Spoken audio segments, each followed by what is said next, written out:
All right, so I'm going to try to do this in one take. So this is my first year attempt at a garden, and this is my first garden plot of many. This is a 40 by 20 plot, which is 800 square feet.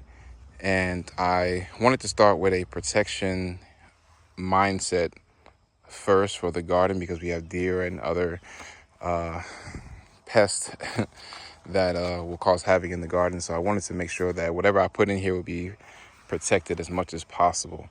So what I went with was a T-post setup. These are 8 feet, tallest ones you can get. And in case you don't know, that also includes the amount that has to go into the ground to stabilize the post.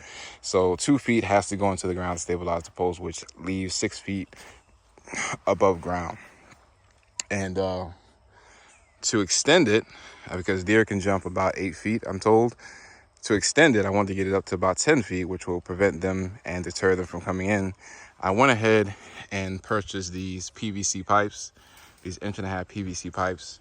I saw one video on YouTube that had this set up, and it was made like almost 10 years ago. Nobody else made a video about how to extend T-posts in a cost-effective way. The one thing that people were saying in the comments, which I agreed with as a carpenter, I kind of understand the concept, was that PVC or plastic will deteriorate under UV rays, under the sunlight. So one of the ways to prevent that is to paint them to give them a layer of protection. Went ahead and tried to match it as close as possible to the T-post, which I think looked very nice. I also wanted to go with aesthetic, but aesthetic, approach. Not just practical, but aesthetic. So the white PVC on top of the green T-post would have looked kind of crazy, in my opinion. So we painted it, and I think it looks great. And so you probably can't see it from the camera, but the first 2 feet or so, 2.5 feet, is this hexagon, I think inch and a half spacing wire. And that just prevents a lot of the small animals like rabbits and armadillos from coming in. And everything above that is this 2x4 spacing wire, a galvanized wire. And that obviously deters the deer from coming in. For my door, I went ahead and did a 2x4 door, which is about 6.5, 7 feet tall by, I think I would have made it like 4 feet wide, which is plenty of room to get wheelbarrows in and out of there and to have plenty of space to get to do things. So went with that, and I used these chain link hinges right here. I had to do some modification to the actual 2x4s, especially on this side with the latch side. I had to carve out some of the 2x4, and it's not too weak. It's not weak at all, actually. But I am gonna put a 2x4 on top of here to kind of join these two together, just in the event over time it starts to get weak, just being outside in the elements. And as you can see here, it's the inside of my garden plot. Lots of wood chips, and it's probably average about 12 inches or so deep, probably deeper in some areas and shallower in some others. You might be asking yourself the question, why did I put so many wood chips down? Essentially, this was really just supposed to sit for a few months, 6 months at least, to be able to kill the grass and also to nourish the soil. If you haven't seen the Back to Eden documentary, you should watch it. It's a pretty good method for doing a lot of low maintenance gardening and ensuring that the soil underneath stays moist and temperature controlled, and feeds the microbes and microbiology underneath the soil.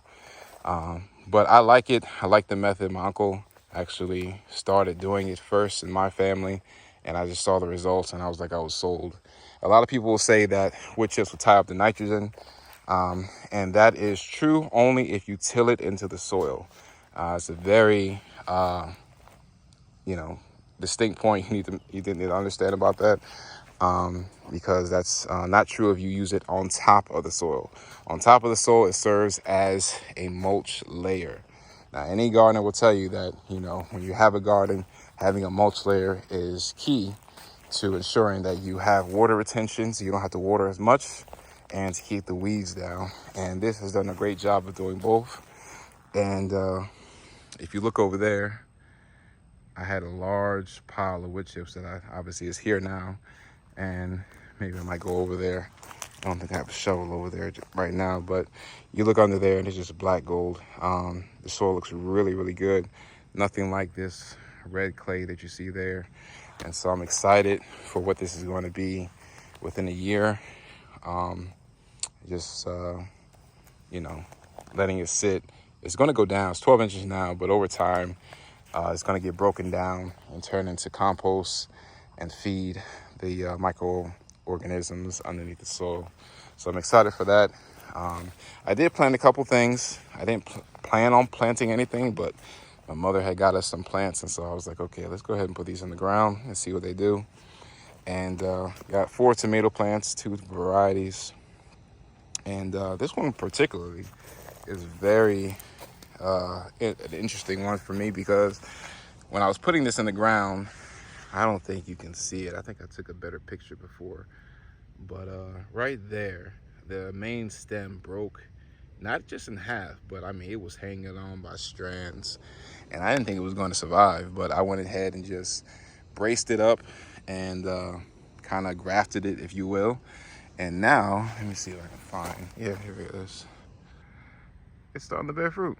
That was so amazing. At first, I didn't think it was growing at first, because it just looked like it was the same size for a week or so. But then I started seeing it flowering and then bearing fruit. And wow, that's really an object lesson for, despite, life may break us in some parts, in some ways, but by God's grace, being grafted into Christ, we can still bear fruit for his glory.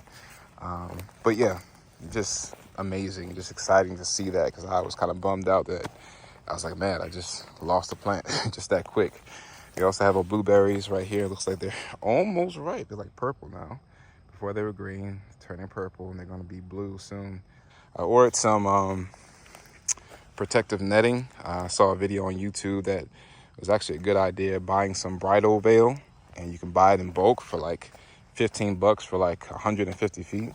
And you basically wrap it around the plant and have some twine at the bottom to tie it snugly at the bottom so the birds can't get in. Because as soon as these turn blue, the birds are going to come for them. And that's why I keep in my mind with my gardens, like protection first mindset, because there are lots of things in this area that will take your fruit away from you and won't think twice about it. And so we're trying to ensure that we can grow our own food to sustain our home, my wife and my son. And so I'm excited for that. But we also have to be mindful that, as excited we are for the fruit, so are other things excited as well to get a free meal. So, so that's not happening here. So yeah, that's my setup for right now. These are obviously in pots, the blueberry plants. We're going to plant them in the fall. We don't want to plant them right now, because it'd be too great of a shock. And we have some strawberries inside, so I'm going to make a raised bed for those and have a couple plots of strawberries, because they grow so well in this area, and they're so expensive in the store, and they grow so well and so easy. So I think that's a no-brainer. Anyway, that's my setup. I'm excited for the future and excited for what this is going to become, because I have a lot of plans actually going to, on my border of my property, either the border of my property or as a border around the garden plot. I'm going to plant some wildflowers, which are going to attract a lot of pollinators. In Georgia, specifically, I think nationwide, it is becoming an issue of millions of bees dying off and not having, enough pollinators in the area to pollinate your plants. So I want to do what we can to kind of feed them and just create a ecosystem that will help me as I help them. So yeah, that's exciting. I might even have get a hive or something like that. Just have my own bees in the area. So we'll see about that. But yeah, that's my plot. That's my first year attempt. And I can't wait to share more as we develop more, because I got a lot of plans for the future. So this is just a really exciting time for us.